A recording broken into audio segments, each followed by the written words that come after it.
Friends, in today's thrilling video, we are going to talk about one of the most highly anticipated superhero films in the world, Spider-Man 2 Feet. This is the movie that takes Peter Parker's story to a new and more complex turn after the exciting conclusion of the previous film.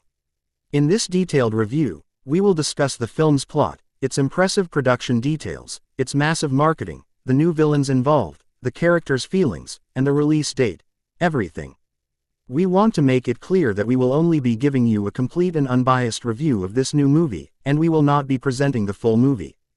If you like our video, please make sure to subscribe to our channel so that all our upcoming videos can reach you. So, let's begin this new adventure of the friendly neighborhood Spider-Man. Friends, first, we introduce you to the Spider-Man 2 Feet movie. This sequel begins at the point in Peter Parker's life where he is facing the greatest pressures of his dual identity. On one hand, he is fulfilling his responsibility to save Metropolis as Spider-Man, and on the other hand, he is trying to manage his serious relationships, college tuition, and personal happiness. The central introduction to this film is that he now faces a much more powerful and personal villain than in the previous movie, one who threatens to destroy not just the city, but Peter's inner life and his very identity. This film will show us how a superhero experiences sacrifice, loneliness, and the true burden of his power. This is not merely an action movie, but a story where Peter Parker's emotional journey is paramount. Spider-Man 2 is a 2004 American superhero film based on the Marvel Comics character Spider-Man. Directed by Sam Raimi and written by Alvin Sargent from a story conceived by Michael Chabon and the writing team of Alfred Goff and Miles Miller. The film was produced by Columbia Pictures in association with Marvel Enterprises and Laura Ziskin Productions, and distributed by Sony Pictures Releasing. It is the second installment in Raimi's Spider-Man trilogy and the sequel to Spider-Man 2002. The film stars Tobey Maguire as Peter Parker, Spider-Man, alongside Kirsten Dunst, James Franco, Alfred Molina, Rosemary Harris, and Donna Murphy. Peter Parker fights to stop scientist drive Otto Octavius from recreating a dangerous experiment, while also dealing with a personal crisis. Principal photography began in April 2003 in New York City and also took place in Los Angeles. Reshoots took place later that year and concluded in February 2004. Danny Elfman returned to compose the score. Spider-Man 2 premiered at the Mann Village Theater in Los Angeles on June 25, 2004, and was released in both conventional and IMAX theaters on June 30. It received acclaim from critics, who praised its emotional weight and visual effects, as well as Maguire and Molina's performances and Raimi's direction, and grossed $795.9 million worldwide, making it the third highest-grossing film of the year. It was selected by the American Film Institute as one of the top 10 films of 2004. The film won Best Visual Effects at the 77th Academy Awards, and was also nominated for Best Sound Mixing and Best Sound Editing. It also received 5 awards at the Saturn Awards, including Best Fantasy Film and Best Director. The film is widely regarded as one of the greatest superhero films ever made, and serves as a blueprint for future movies in the genre. Its success led to Spider-Man 3 2007. The Marvel Cinematic Universe film Spider-Man: No Way Home 2021 explored the concept of the multiverse to connect the previous Spider-Man films to the MCU, with Maguire and Molina reprising their roles. 2 years after Norman Osborn's death, Peter Parker struggles professionally and personally because of his commitments as Spider-Man. Peter juggles multiple jobs and faces overdue rent and schoolwork as his Aunt May is being evicted. Daily Bugle owner J. Jonah Jameson slanders Spider-Man in the paper, and Peter's best friend, Harry Osborn, blames Spider-Man for his father's death and resents Peter for not revealing his identity. To protect her from his enemies, Peter has distanced himself from Mary Jane Watson, despite their unspoken romantic feelings. Tired of Peter's secrets, Mary Jane agrees to marry Jameson's son John. Harry uses Oscorp to fund the development of a fusion power machine by nuclear scientist Otto Octavius, who befriends and mentors Peter. During a public demonstration, Octavius wears a harness with 4 powerful mechanical tentacles controlled by artificial intelligence to interact with the machine. Though initially successful, the fusion reaction destabilizes, threatening mass destruction, but Octavius refuses to shut down the machine. Before Peter can cut the power surges kill Octavius's wife, fuse the harness to his body, and destroys the inhibitor chip restricting the tentacles. Octavius is taken to a hospital where doctors attempt to surgically remove the harness, but the tentacles violently defend themselves. He flees to a decrepit harbor warehouse, where the tentacles corrupt his mind and convince him to rebuild the machine to prove it works. Octavius robs a bank to fund his plan and takes May hostage, but Peter rescues her. Overwhelmed by stress, exhaustion, and his conflict between wanting a normal life and his responsibilities as Spider-Man, Peter's powers begin to fade. He gives up being Spider-Man and rejects his late Uncle Ben's wish for him to use his powers responsibly. Embracing civilian life, Peter excels at university and sees Mary Jane perform in an off-Broadway play, much to her delight. However, she rejects his romantic intentions, unable to accept that he has changed. Peter also confesses his responsibility in Ben's death to May to assuage her guilt. Though initially shocked, she forgives him. Despite his lost powers, Peter later saves a child from a burning building, but another person dies. Believing he could have saved them both as Spider-Man, Peter concludes that his responsibilities as Spider-Man outweigh his personal happiness. Harry unmasks Spider-Man, discovering Peter's true identity. Peter persuades Harry to help him save Mary Jane, leading him to Octavius's lair. The larger fusion reaction destabilizes again and Peter unmasks himself to convince Octavius to resist the tentacles, influence and help him. Octavius, acknowledging his folly, sacrifices himself to drown the machine in the bay.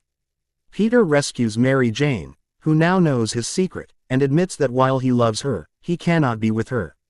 Meanwhile, Harry sees a vision in a mirror of Norman demanding vengeance. Harry refuses to hurt Peter and shatters the mirror, revealing a storeroom of Norman's Green Goblin equipment. On her wedding day, Mary Jane abandons the ceremony and runs to Peter's apartment, telling him her choice to be with him despite the risk. Their kiss is interrupted by police sirens, and Mary Jane encourages him to go help as Spider-Man. Immediately after finishing Spider-Man, director Sam Raimi signed on to direct a sequel. In April 2002, Sony hired Smallville alumni, Alfred Gough and Miles Miller to write a script for the film, as Raimi, Ziskin, and Maguire loved Smallville. On May 8, 2002, following Spider-Man's record-breaking $115 million opening weekend, Sony Pictures announced a sequel for 2004. 43, entitled The Amazing Spider-Man, after the character's main comic book title. The film was given a budget of $200 million and aimed for a release date of May 7, 2004. The following month, David Koepp was added to co-write with Gough and Miller. Koepp originally wanted to do the Gwen Stacy and Harry Osborn story and have Gwen to be killed in the middle of the second movie. In September 2002, Michael Chabon was hired to rewrite. His draft had a younger Doc Ock, who becomes infatuated with Mary Jane. His mechanical limbs use endorphins to counteract the pain of being attached to his body, which he enjoys. When he injures two muggers on a date, this horrifies Mary Jane, and in the resulting battle with Spider-Man his tentacles are fused together, and the fusion begins to kill him. In the script, Octavius is the creator of the genetically altered spider from the first film, and gives Peter an antidote to remove his powers. This means when Octavius is dying with his tentacles, he wants to extract Spider-Man's spine to save himself. This leads to an alliance with Harry, a detail which made it into the finished film. Beforehand, Harry and the Daily Bugle put a $10 million price on Spider-Man's head, causing the city's citizens to turn against him. Tapped to edit, Raimi sifted through the previous drafts by Gough, Miller, Koepp and Chabon, picking what he liked with screenwriter Alvin Sargent. He felt that thematically the film had to explore Peter's conflict with his personal wants against his responsibility, exploring the positive and negatives of his chosen path, and how he ultimately decides that he can be happy as a heroic figure. Raimi said that he took inspiration from Superman 2, 1980 for the story of Peter giving up his responsibilities.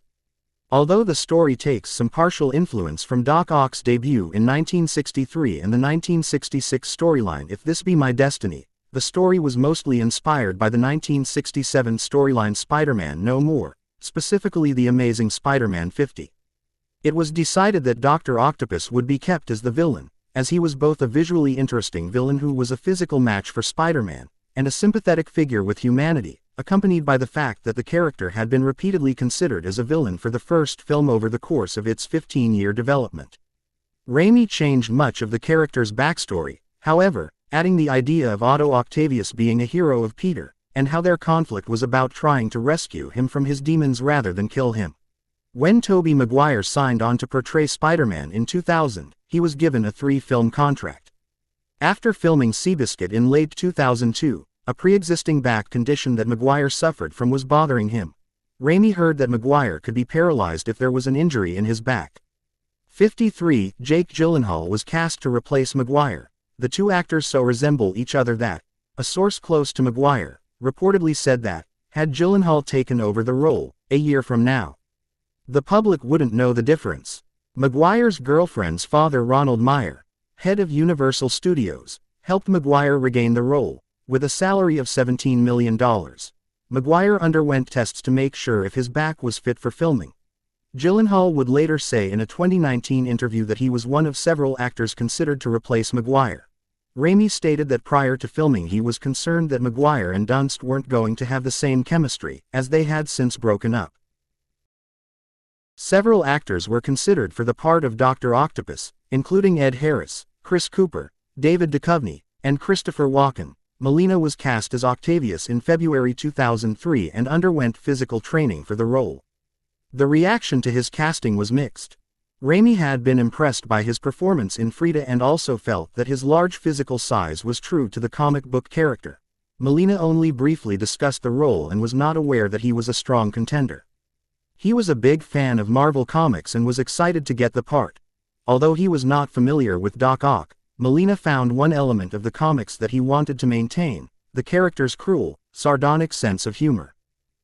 Spider-Man 2 was shot on over 100 sets and locations, beginning with a pre-shoot on the Loop in Chicago during 2 days in November 2002. The crew acquired a train of 2200 series cars, placing 16 cameras for background shots of Spider-Man and Doc Ock's train fight. Members of the film's production team acknowledged that the surroundings of where the Chicago subway car was filmed do not correspond to the kinds of routes that present-day New York City subway cars travel. Filming was originally slated to start in January 2003, but was pushed back to April so that Maguire could finish Seabiscuit. Principal photography began on April 12, 2003, in New York City and Chicago. The crew moved on May 13 to Los Angeles, shooting on sets created by production designer Neil Spisak.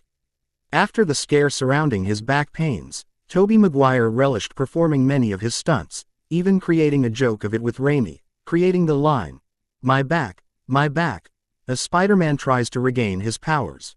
Raimi said that while filming the scene he yelled at Maguire to get to the edge of the building, but Maguire refused to do it.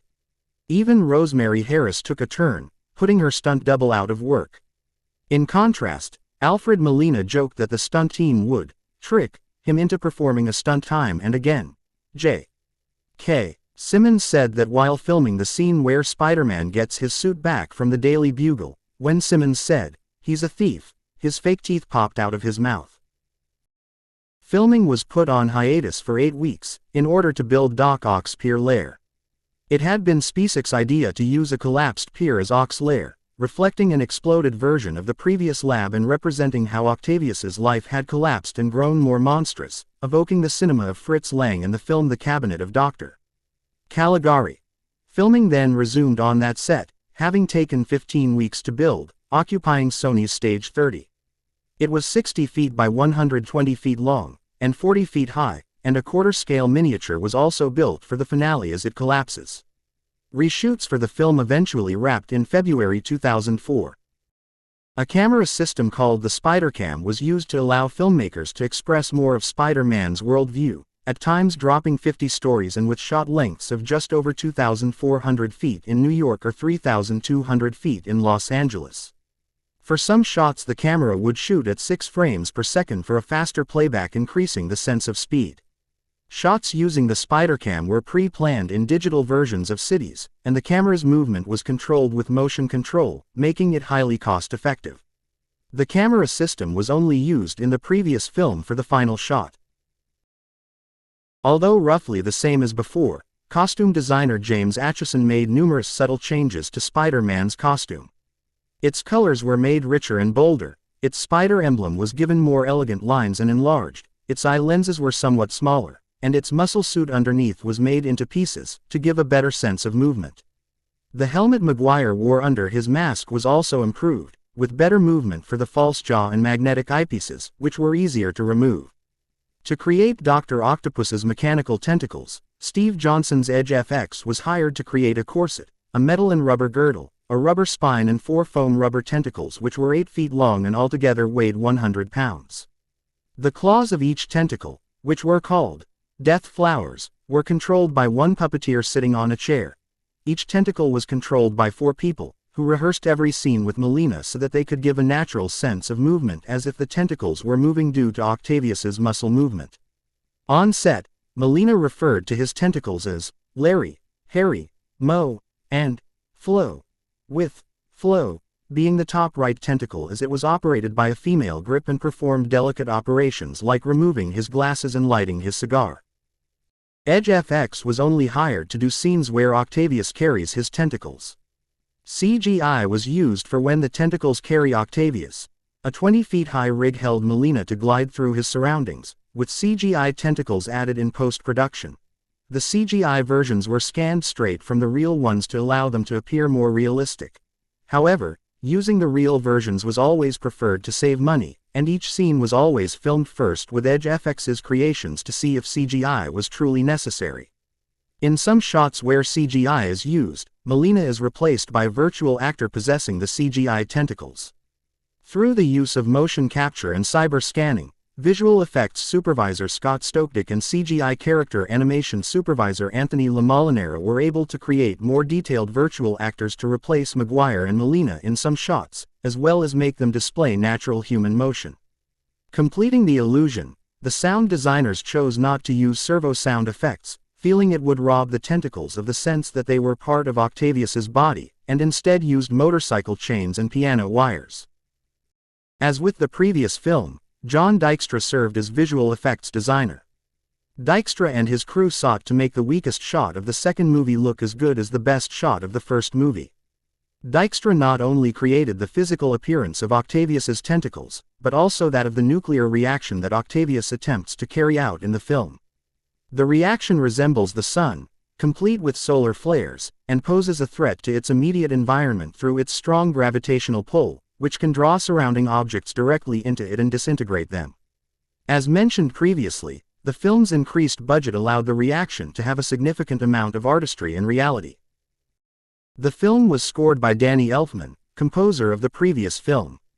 However, during recording sessions, Elfman had a falling out with director Sam Raimi, saying that composing Spider-Man 2 was a miserable experience. Christopher Young, who eventually scored the sequel, Joseph LaDuca, and John Debney did additional scores for the film.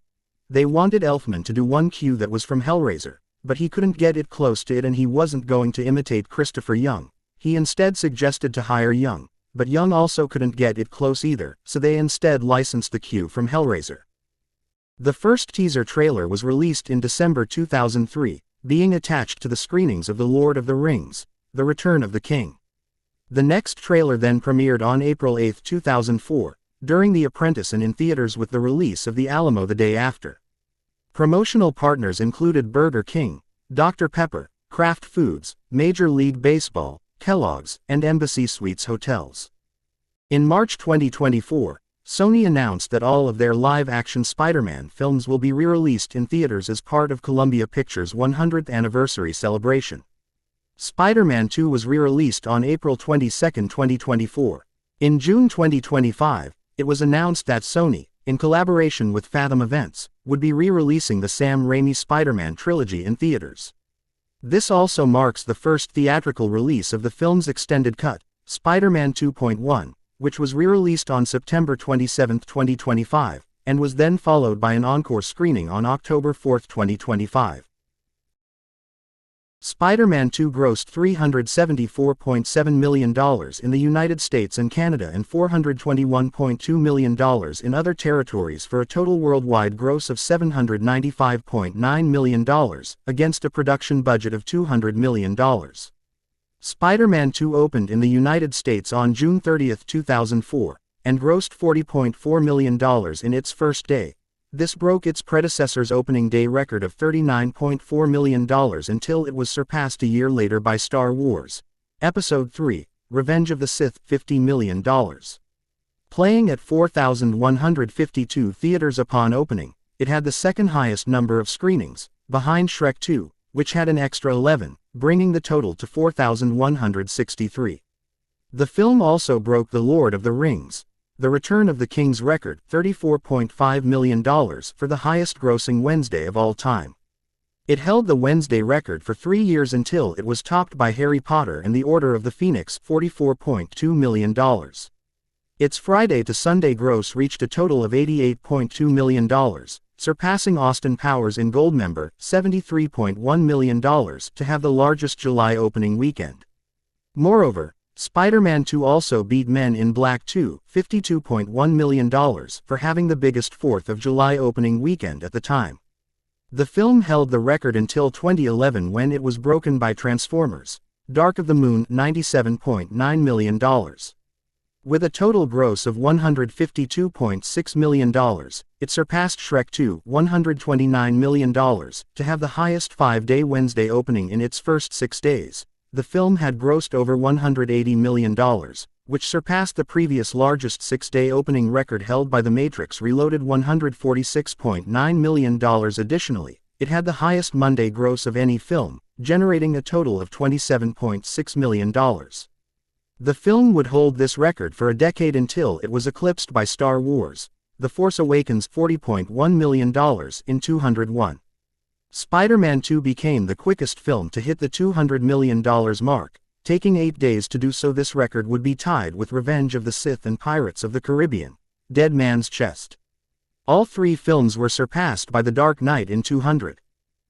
Friends, we have put in our best effort to unlock the world of Spider-Man 2 feat for you in this video, and now it's time for your support. If you genuinely liked this video and appreciated our hard work, then please make sure to subscribe to our channel. That small click encourages us and ensures that every one of our upcoming amazing videos reaches you first. Your support is very important to us. See you in the next video.